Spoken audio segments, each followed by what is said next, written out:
İkinci Dünya müharibəsində Azərbaycan iştirakının kinoda əksi nümunəvi və çox uğurla həll edilib. Qarabağ müharibəsindəki qələbəmizin də əksinə nümunə olmalıdır bu filmlər.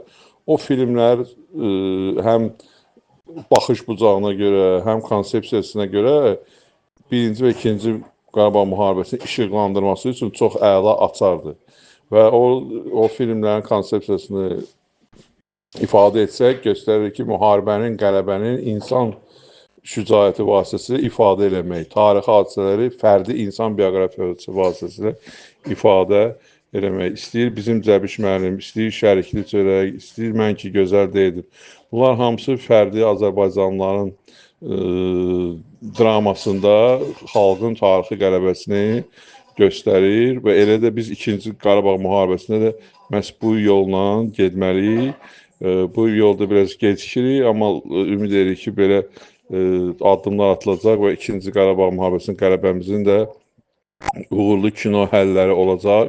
Məsələn, Kinoator İttifaqı məhz buna görə elan etdiyi ssenari müsabiqəsi Qarabağ insan qələbədir. Yəni, insan taleyi vasitəsilə bu xalqın qələbəsini, dövlətin qələbəsini verir. Ona görə kino, Azərbaycanın ikinci Dünya müharibəsinin iştirakı kinoda əksi çox uğurludur.